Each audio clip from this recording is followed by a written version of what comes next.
Сәлеметсіздер ме балалар? Отырғандар. Балалар, бүгінгі сабаққа келгендегі көңіл-күйлерің қандай? Өте жақсы балалар. Балалар, бүгінгі сабақта барлығымыз бірлесіп жұмыс жасайтын боламыз. Бірге ой бөлісіп, идея ұсынып және шешу жолын ұсынатын боламыз. Түсінікті ме? Балалар, бүгінгі сабағымыз ерекше болмақшы, себебі бүгін біз сендермен нарратив және сторителлинг тәсілін пайдаланамыз. Бұл тәсілдің ерекшелігі балалар сабақта тереңірек түсінетін боласыңдар. Не үшін? Себебі сендер оқиға желісіне еніп, оқиға кейіпкері ретінде ойланып және шешу жолдарын ұсынасыңдар, шешім қабылдайтын боласыңдар. Балалар, тақтаға қарай қойыңдар. Тақтада біз өткен тақырыпты пысықтау мақсатында сендерге тапсырма дайындап қойдым.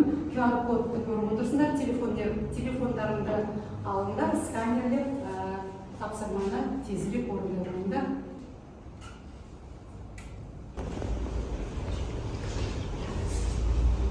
Балалар, тақтаға қарай қойыңдар. Бұл жерде елді мекендерді сипаттамалары жазылған.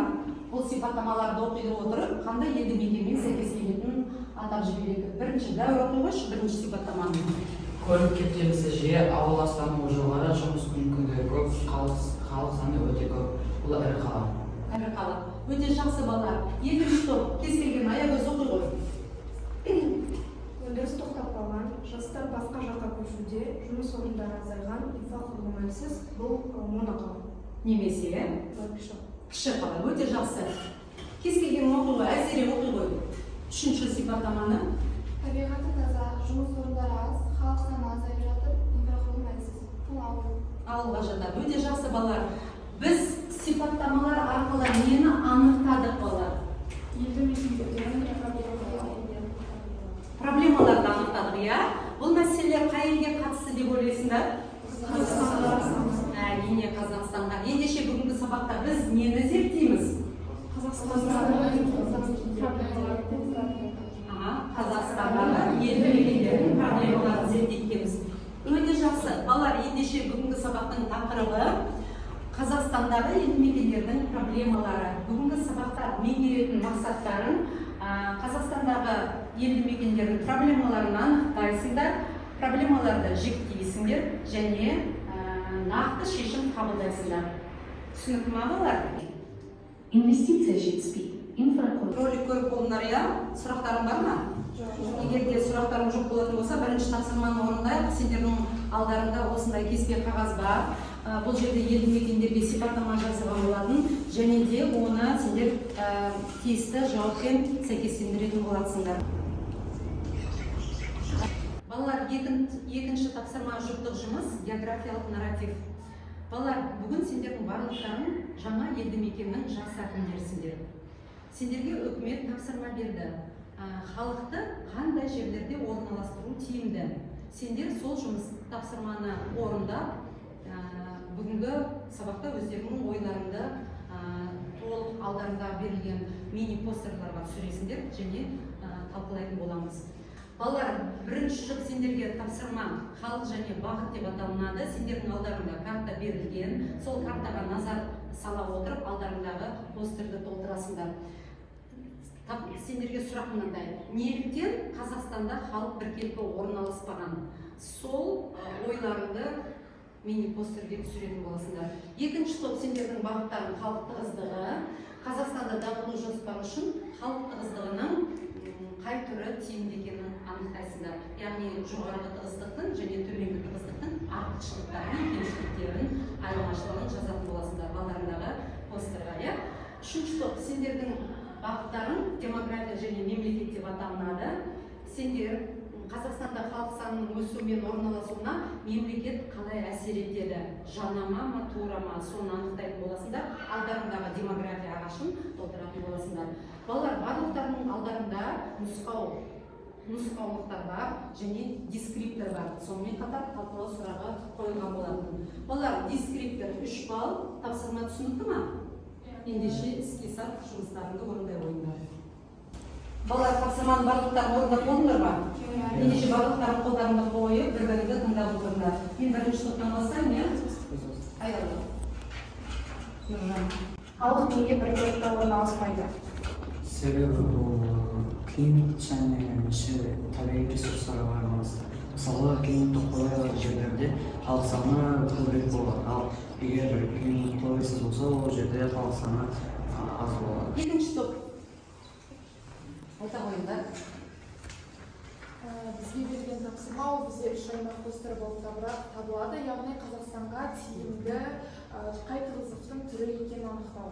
Ең біріншісі жоғары тығыздық, артықшылықтары жұмыс орындары көп, инфрақұрылым жақсы дамыған, өмір сапасы жақсы, ал кемшіліктері көлік кептелісі, ауаның ластануы, шу мен стресс көп. Екіншісі ол бізде төмен тығыздық. Төмен тығыздықтың бізде артықшылықтары, төмен тығыздықта бізде ауа ластану аз болады, сонымен қатар шу өте аз болады және де экология жақсы түрде дамыған. Ал кемшіліктеріне келетін болсақ, бізде төмен тығыздықты жерлерде жұмыс орындары өте аз, инфрақұрылым өте дамымаған болып келеді. Халық үшін тиімді тығыздық ол бізде орташа тығыздық, себебі халыққа тиімді жағдай жасалынған, тепе-теңдік сақталады. Өте жақсы. Аружан, Ахмет. Бізге берген тапсырма халық тығыздығы үш аймақ постері әдісі болып келеді. Бірінші жоғары тығыздық, артықшылықтар, жұмыс орындары көп, қызмет түрлері жақсы дамыған, инфрақұрылым дамыған. Ал кемшіліктеріне келетін болсақ, тұрғын үй жетіспейді, көптеген адамдар жетіспей қалып және қымбаттап кетіп жатыр. Көлік кептелісі және ауа ластануы бар. Үшінші топ. Бізге берген тапсырма демография және мемлекет себеп нәтиже әдісі. Ағаштың жөніне біз мемлекет саясаты деп жаздық. Ал ағаштың дамуына болса, сол мемлекеттің көрсеткен қолдауын жазып, оған тоқтала кетсек, білім беруді жақсарту және жұмыссыздықты азайтып, жалақы көтеріп, аймақтарды дамыту. Ал бұтақтарына болса, содан келген нәтижені жазып, оған бала туу көрсеткіші, өмір сүру сапасының артуы, білім беруді жақсарту және халық санының өсуі жатады. Қорытындылай айтсақ, мемлекет демографияға негізінен жанама түрде әсер етеді. Бұл дегеніміз үкімет халық саны азаюына немесе арттыруына тікелей бұйрық бермейді. Керісінше әлеуметтік және экономикалық жағынан халыққа қолдау көрсетеді. Балалар, үшінші тапсырманы орындаймыз. Бұл топтық жұмыс. Балалар, енді сендер бүгін урбанист, географ және сәулетші мамандар тобынансыңдар. Сендерге үкімет тапсырма берді. Жаңа елді мекеннің ешқандай да проблемасыз, ешқандай да мәселесі жоқ елді мекеннің моделін жасайтын боласыңдар. Бірінші топ, сендердің бағыттарын қайта жанданған елді мекен дейді.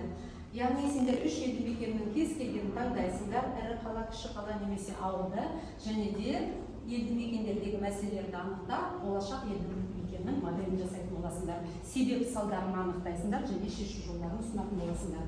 Ортаға қояйық, екі оқушыға қарап. Артындағы екі оқушы алдыға қарай жақынғандар. Балалар, екінші топ, сендердің бағыттарың болашақ елді мекен жобасы. Сендер балалар, болашақта өмір сүруге қолайлы болатын елді мекенді өздерің идеяларыңды ортаға салып орындайтын боласыңдар. Үшінші топ, сендер жаңалықтар репортажын жасайтын боласыңдар. Қазақстанда соңғы 10 жылда мыңдаған адамдар өз елді мекендерін тастап көшкен екен. Соның салдарынан кейбір ауылдар босап қалған, кейбір қалалар шамадан тыс толып кеткен екен. Үкімет елді мекендерді тең дамыту үшін бұқаралық ақпараттық құралдарынан арнайы репортаж дайындауды сұрайды. Яғни бүгін сендер болар ұлттық арнаның тележүргізушісі боласыңдар. Елді мекендердің бірін таңдап, жаңалық репортажын жаза қойыңдар.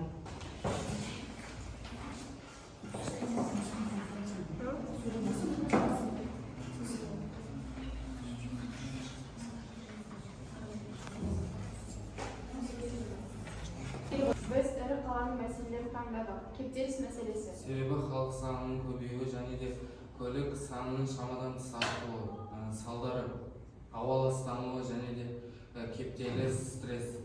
Шешу жолдары қоғамдық көліктерді дамыту, мысалға автобус, метро және де веложолдарды салу. Келесі мәселе ауа ластануы. Ауа ластануының себептері көлік түтіні, қоқыстың көп болуы, өндірістік қалдықтар, оның салдары денсаулыққа зиянынан климаттың өзгеруі. Шешу жолдары электр көліктерді көбейту, ағаштарды отырғызу. Келесі қауіпсіздік мәселесі. қаланың тығыздығы, көшелердің қараңғылығы және бейнебақылаудың аздығы салдарына келетін болсақ, жол апаты және адам өміріне қылмыстық іс келтірулері. Ал шешу жолдарына келетін болсақ, патрульдарды көбейту, көшелерге жарықтарды орнату және де Балалар, екінші топ болашақ елді мекен жобасын қорғайтын болады. Тақтаға шыға қойыңдар. Бізге берілген тапсырма болашақ елді мекен жобасын құрау, елді мекеннің атауы болашақ мекені, ал көшелеріне келетін болсақ, Жасыл әлем, Жаңа дәуір, Стори көшесі болып табылады. Жобаның мақсаты адамдарға өмір сүруге ыңғайлы, заманауи елді мекен және қауіпсіз елді мекен құру. Негізгі ерекшеліктері экологиялық тазалық, көп ағаштар отырғызылған, күн мен жел энергиясы пайдаланылады, қоқыстар тасталып қайта өңделеді, ыңғайлы инфрақұрылым, заманауи мектептер, аурухана, спорт кешендері, ақылды технологиялар, ақылды үй жүйесі, электр автобусы және онлайн қызмет көрсету, қауіпсіздік, бейнебақылау жүйелері қосылған, төтенше жағдай орталықтары. Бүгінгі Қазақстанның Алматы облысы Талғар қаласында Іле Алатаудың етегінде орналасқан бұл қаланың табиғаты өте әсем. Бірақ соңғы жылдары бірқатар әлеуметтік және инфрақұрылымдық мәселелер айқын байқалып отыр. Көлік және инфрақұрылым мәселесі. Қазіргі кезде қалада көлік қозғалысы әсіресе таңертең және кешкі уақытында күрделене бастайды. Негізгі жолдардың тар болуы, көлік саны артуы кептелістерді күшейтуде. Тұрғын үй және қаланың өсуі. Халық саны көбейгендіктен үй алғысы келетіндер өте көп. Соның кесірінен үй бағасы қымбаттап жатыр. Және де қала маңында ешқандай жоспарсыз, ретсіз салынатын құрылыстар пайда болды. Экологиялық жағдай. Талғар табиғаты таза аймақта орналасқанымен, көлік түтіні мен тұрмыстық қалдықтар экологияға әсер етуде. Сондықтан кейбір аудандарда қоқыс мәселесі толық шешілмеген. Солай келе Талғар қаласы табиғаты қолайлы, өмір сүруге ыңғайлы елді мекен. Дегенмен көлік инфрақұрылымы, тұрғын үй және экология деген сияқты мәселелерді шешу жолы қаланың болашағына өте маңызды болып келеді. Балалар, сабақтың бекіту кезеңіне де келіп қалды. Өзіңіз тұратын Талғар қаласында бір мәселе бар. Тұрғындар сендерден әкімге хат жазуды сұрады. Хатта міндетті түрде елді мекен атауы негізгі проблема, оның себебі нақты шешу жолы және қорытынды ұсыныс болу керек. Және балалар, жұмысты тоқтатамыз, уақыт аяқталды. Барлығымыз бір-бірімізді тыңдап және қолдау көрсетуге. Жақсы, Аружан аяқтадыңдар, оқыңызшы. Құрметті әкім мырза, мен Талғар қаласының тұрғыны ретінде қаламыздағы қоқыс мәселесіне назар аударғым келеді. Кейбір аудандарда қоқыс уақытында шығарылмайды. Соның салдарынан қоршаған орта ластанып, жағымсыз иіс пайда болады. Бұл мәселенің негізгі себебі қоқыс жәшіктерінің аз болуы және тазалық жұмыстарының жеткіліксіздігі. Мәселені шешу үшін қоқыс жәшіктің санын көбейтіп, қоқысты сұрыптау жүйесін енгізуді ұсынамын. Осындай шаралар Талғар қаласының тазалығын сақтап, тұрғындарға жайлы орта қалыптастырады деп ойлаймын. Өте жақсы. Әлия, отыра қой, Аружан. Құрметті әкім мырза, мен Алматы облысы Талғар тұрғыны ретінде сізге қаламыздағы өзекті мәселе бойынша хат жазып отырмын. Негізгі проблема көшелердегі жарықтың нашарлығы немесе мүлдем жоқтығы.